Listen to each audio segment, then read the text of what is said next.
유다의 왕 아하스 제12년에 엘라의 아들 호세아가 사마리아에서 이스라엘 왕이 되어 9년간 다스리며 여호와께서 그 시기에 악을 행하였으나 다만 그 전 이스라엘 여러 왕들과 같이 하지는 아니하였더라.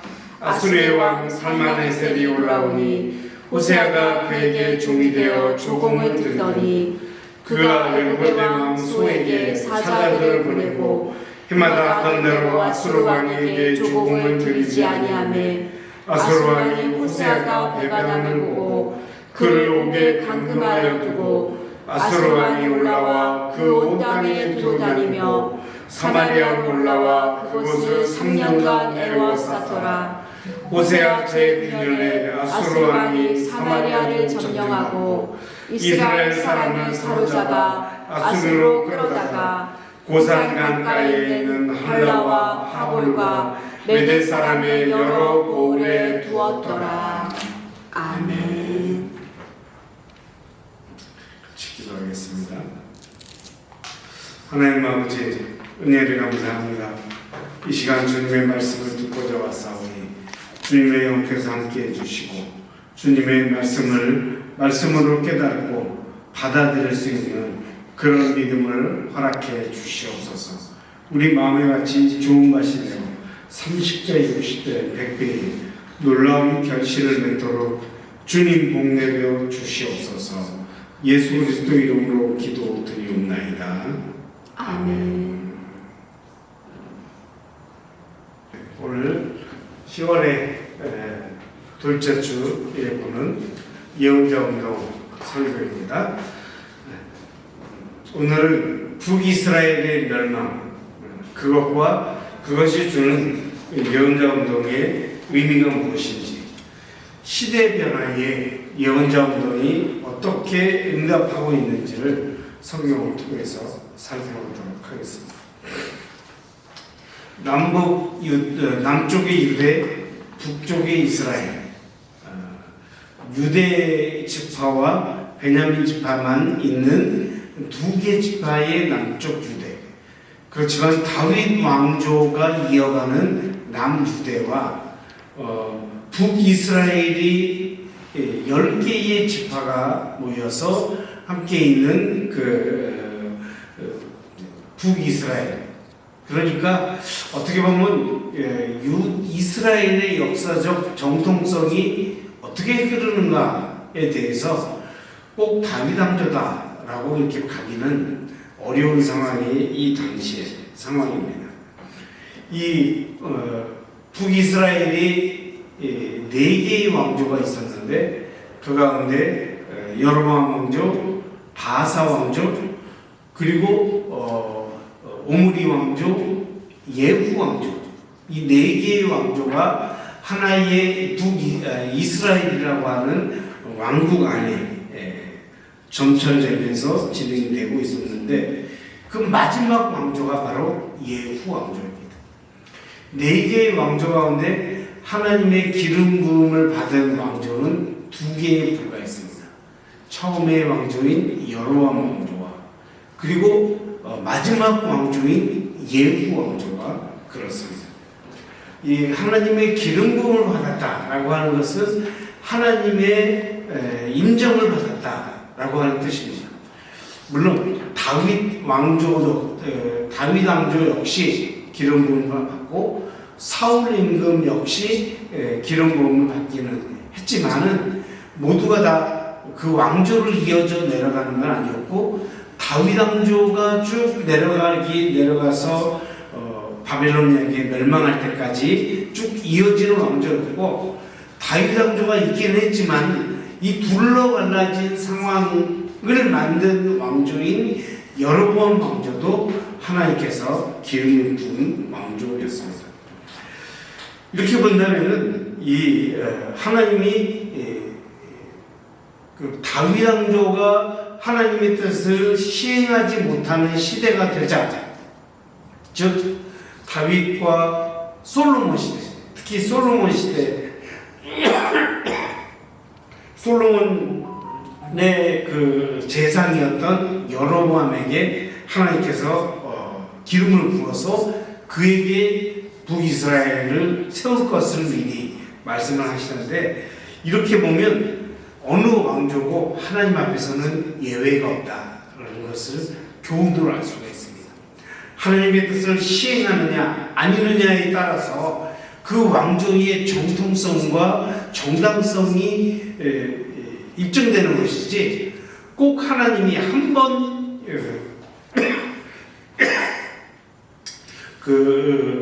안수를 줬다고 해서, 한번 기름을 부었다고 해서 그것이 마지막까지 계속된다고 하는 어떤 보장하는 것은 아님을 우리는 알 수 있습니다.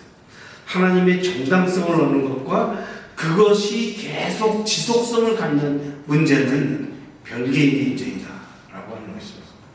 어쨌든 이스라엘 역사 무대에서 북이스라엘의 여로보암 왕조와, 그리고 그 뒤에 여로보암 왕조 뒤에는 군사 쿠데타에 의한 왕조가 계속됐습니다. 바하사 왕조, 오므리 왕조 모두 국방장관들이었고 참모 총장들, 그래서 군의 지휘권을 갖고 있던 사람들이 왕을 죽이고 왕이 되는 이런 때였기 때문에 하나님께서 그것을 정당성을 부여할 수가 없었던 것입니다. 그래서 두 개의 왕조가 지난 후에 예후라고 하는 군대 장관을 하나님이 몰래 기름 부음을 하게 됩니다. 물론 다윗도 그렇고 현직의 왕이 있는 상황에서 기름을 붓는 것이기 때문에 모두가 몰래 기름을 붓고, 기름을 부은 뒤에는 모두가 다 도망을 가고 빨리빨리 그 기름 부었다는 사실을 알려지지 않기 위해서 비밀로 쉬쉬했던 것입니다. 이랬던 예후 왕조, 북이스라엘의 마지막 왕조는 4대 임금, 정확히는 5대 임금으로 끝나게 됩니다. 예후와 여호아하스, 여호아스, 여로보암 2세, 그리고 스가랴라고 하는 5명의 임금으로 왕조가, 혈통의 왕조는 끝나게 됩니다. 스가랴 왕은 왕위에 오른 지 짧은 시간 만에 암살당하고, 그 뒤에 살룸이라고 하는 왕, 문하임이라는 또 다른 군대 장관, 부가히야, 호세아 모두가 다 국방부 장관, 장수들 출신들이 그 앞에 왕들을 죽이고 왕위에 오르는 그런 역사가 계속되고 있었습니다. 북이스라엘의 마지막 왕조의 예후 왕조는 840년부터 750년, BC 840년에서 BC 752년이니까 한 90년 정도 계속된 이런 왕조였고, 그 뒤에는 왕들이 불과 한 20년 정도의 기간 동안에, 불과 한 50년 정도의 기간 동안에 한 5명의 왕이 계속 점쳐지는 그런 시대를 이스라엘은 맞이하고 있었습니다.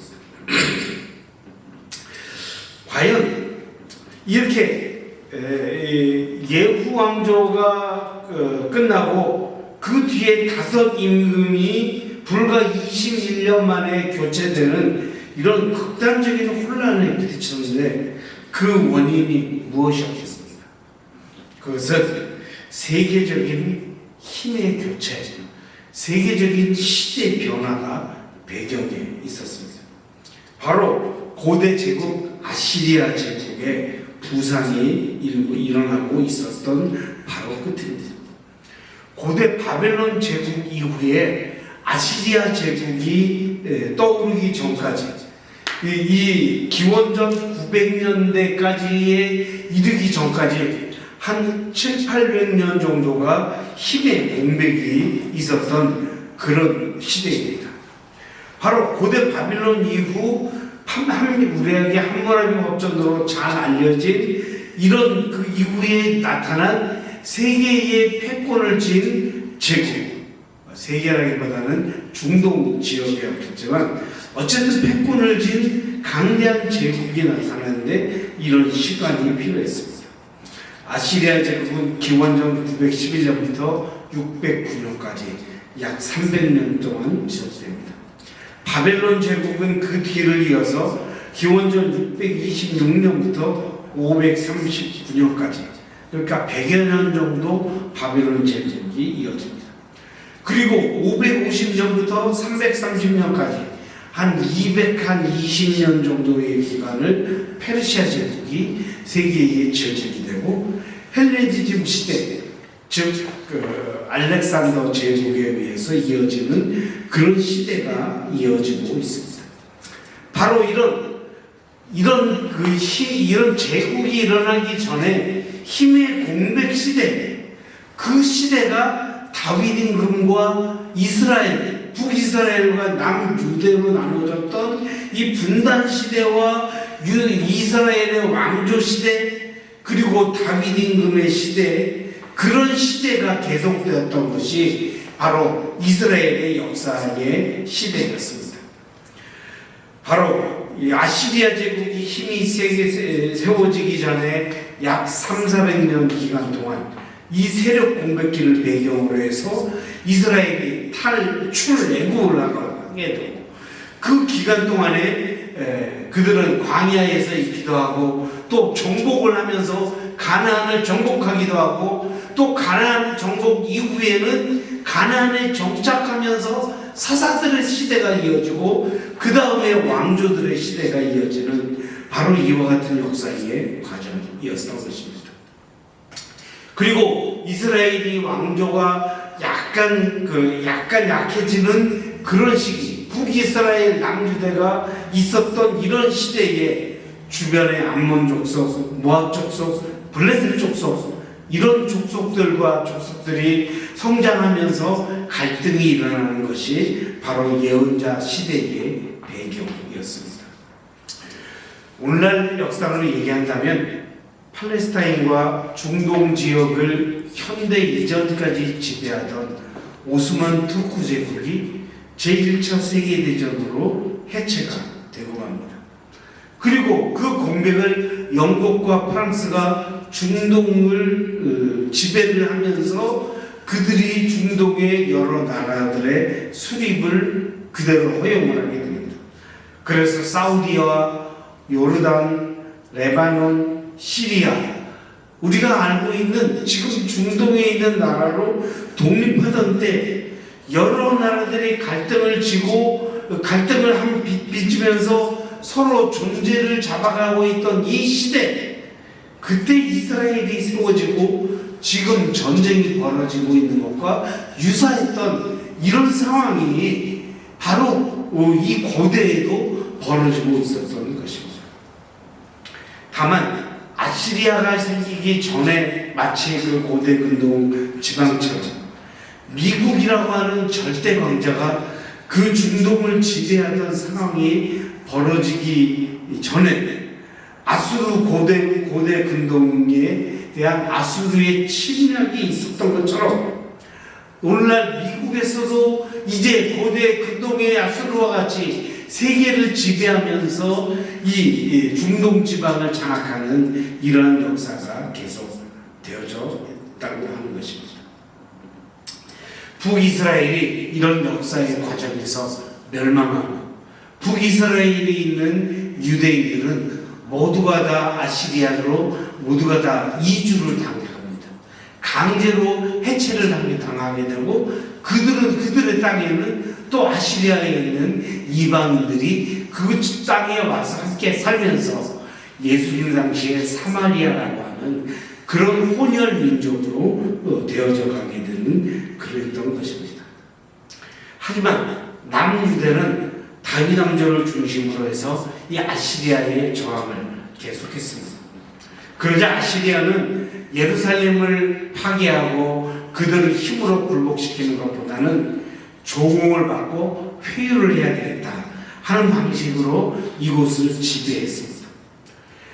이들 남유대의 임금 가운데 히스기야 왕이라고 하는 때는 이 아시리아에 대한 조공을 거부하자 예루살렘을 포위하고 공격을 했지만 이들을 멸망시키지는 못했습니다.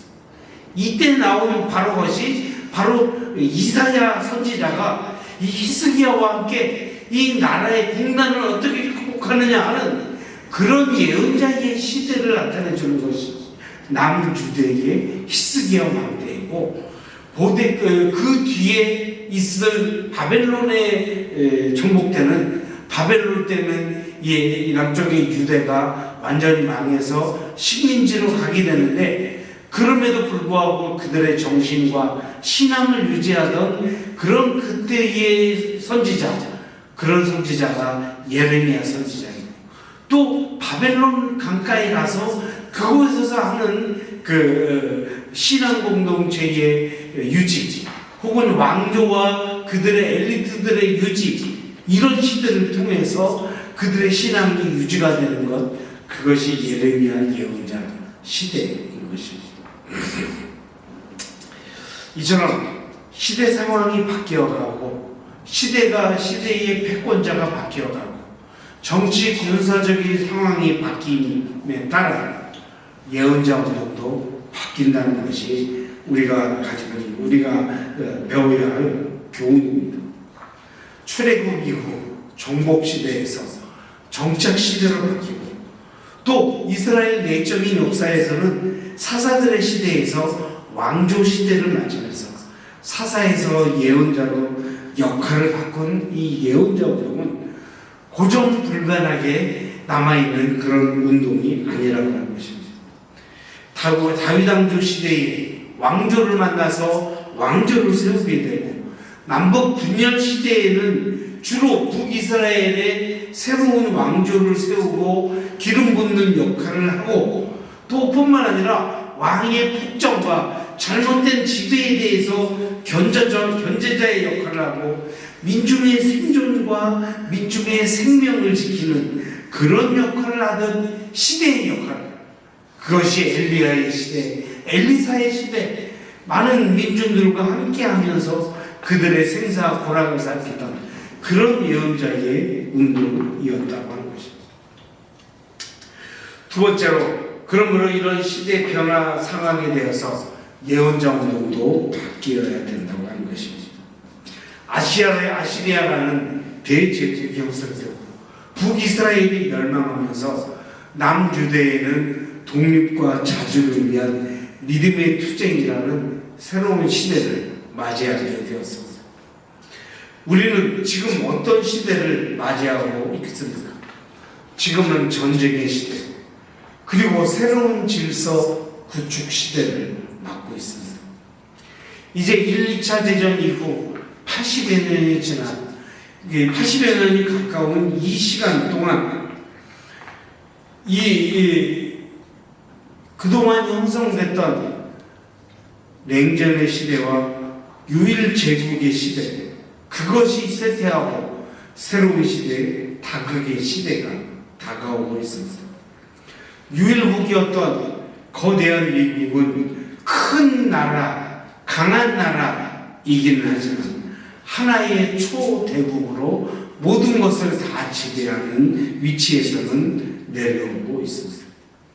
그동안 냉전 이후에 중간 역할을 하던 발전 도상국가들이 발전 강화가 되고, 그 때문에 기득권을 유지하려는 강대한 제국과 새롭게 발전해 나가라는 새로운 세력 간의 새로운 질서 수립을 위한 대결과 갈등, 그것이 현재 벌어지고 있는 우크라이나 전쟁, 팔레스타인 전쟁의 본질이 것입니다. 그런데 이 전쟁은 자칫하면 세계 전체가 마지막 전쟁, 아마겟돈 전쟁, 핵전쟁으로 빨려 들어갈 수 있는 그런 위협을 안고 있는 전쟁입니다. 우크라이나와 러시아가 지금 싸우고 있는데, 만약에 이 싸움이 유럽의 나토와 러시아의 싸움으로 확대가 된다면, 지금 팔레스타인 전쟁에서 벌어지고 있는 레바논과 이스라엘, 이스라엘과 팔레스타인의 전쟁이 이란과 이스라엘 간의 전쟁으로, 그리고 중동의 아랍과 이스라엘의 전쟁으로 서로 엉켜진 중동 전쟁으로 발전해 나간다면, 그리고 그 전쟁의 불씨가 아시아에서 대만을 놓고 싸우는 중국과 미국, 그리고 한반도에서 남을 놓고 싸우는 미국과 북 그리고 러시아가 함께하는 이런 한반도 전쟁으로도 확대될 수 있는 그런 위험성 뿐만 아니라 재래전이 아닌 핵전쟁으로 핵을 가진 나라들 간의 싸움으로 될 수 있는 인류 최후의 전쟁 그것이 될 수 있는 위험도 안고 있는 것입니다. 그저께 평양에서 무인기가 비라를 뿌렸다 하는 것이 북의 뉴스에서 나왔습니다. 북에서 서울로 보낸 무인기는 서울에서 파악을 못하고 다만 간 다음에 그 다음에 알게 됐는데 북에서는 무인기 사진까지 찍어가지고 공개를 했습니다. 북은 성명을 통해서 한 번만 더 이 무인기가 오면 앞으로는 경고 없이 바로 전쟁이 벌어질 거다라고 최후 통첩을 했습니다. 과거 우리 예언자 운동은 민주화 운동이었습니다. 5.18 광주 학살 그 항쟁에 대한 진상을 규명하기 위한 운동이었습니다. 노동자 민중이 자기의 권리를 회복하기 위한 생존권 운동이었습니다. 그리고 그런 운동에 동참해서 그들의 권리와 그리고 생존권을 위한 운동을 벌였습니다. 그리고 민족이 갈등과 대결을 벌이고 화해와 통일을 위한 운동으로 하나가 되는 민족이 되어야 된다는 통일 운동을 벌였습니다. 그러나 이제 세계가 유일 패권 세대 시대에서 다극화 시대로 접어들면서 기존 패권자의 저항과 욕심으로 인해 민중들과 종전의 약한 나라들이 새롭게 강국으로 등장하는 그런 시대가 됐습니다. 그래서 이 갈등과 이 대결 그 결과로 나오고 있는 이 전쟁을 막고 그리고 세계적인 전쟁으로의 확대를 막고 더 새로운 질서를 수립하기 위한 생명과 새 질서 수립을 위한 예언자 운동으로 이제는 바뀌게 되었다고 하는 것입니다.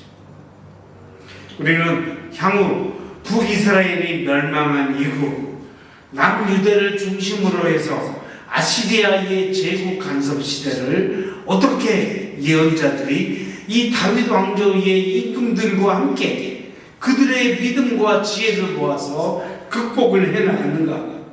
그리고 세계의 새로운 대제국인 바벨론 제국이 와서 이스라엘의 이 하나님의 바벨론 제국을 통해서 어떻게 이스라엘의 죄악을 징벌하고 그 속에서도 의인의 사람들을 계속 남겨나가는가, 남은 자를 계속 유지했는가 하는 그런 하나님의 새로운 활동을 배우게 될 것입니다.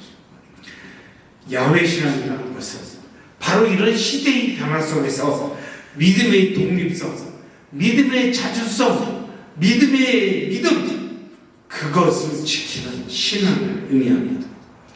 하나님은 야훼시죠. 야훼는 무슨 말입니까? I am that I am. 나는 나다. 이것이 야훼라고 하는 말의 뜻입니다. 하나님 스스로 하나님 되게 하는 나는 나가 되게 하는 야훼 그분을 믿는 이런 독립적인 신앙이 우리 기독교 신앙의 본질입니다. 이런 세계의 시대 변화 속에서 대국의 신앙에 무릎 꿇지 않고 자본과 권력에 무릎 꿇지 않고 죽음과 목숨의 위협에 무릎 꿇지 않고 살아가는 그런 신앙의 본질입니다. 이런 속에서 이런 시대의 변화 속에서 진정한 야훼 나는 곧 나로 홀로 계신 그분 하나님을 만나고 그분 하나님과 함께하고 그 함께하는 사실을 경험하고 그분을 따르는 여러분과 저의 신앙이 되기를 주님의 이름으로 부탁을 드립니다. 기도하겠습니다. 하나님 아버지, 예언자 운동의 신앙을 보았습니다. 북이스라엘이 역사의 전쟁으로 사라지는 그 과정, 또 제국이 새롭게 피어올라 또 그 제국과 저항하면서 하나님, 나는 하나님이다, 그 신앙을 유지하고 해가는 참으로 고독하고 서문과 같은 남유대, 그 나라가 마저 이제 사라지고 이 남은 자의 믿음 그 자체만이 영원하게 남는 그런 새로운 시대의 도전과 상황에 맞게 우리 예언자들의 신앙이 어떻게 지속되고 유지가 되는지 하나님이 말씀을 통해 생각해 보았습니다. 하나님, 이 시대의 전쟁 속에서 하나님께서 하시는 새로운 주권적인 역사, 그것을 믿게 해 주시옵소서. 이 전쟁의 참혹한 살상과 죽음과 고통과 절망 속에서 하나님 그분에 대한 믿음, 그것 하나만으로 우리들의 삶과 우리들의 진정한 생명을 이어갈 수 있도록 도와주시옵소서. 진정한 평화의 증언자가 되는 우리들이 되도록 은혜 베풀어 주시옵소서. 예수님의 이름으로 기도드리옵나이다.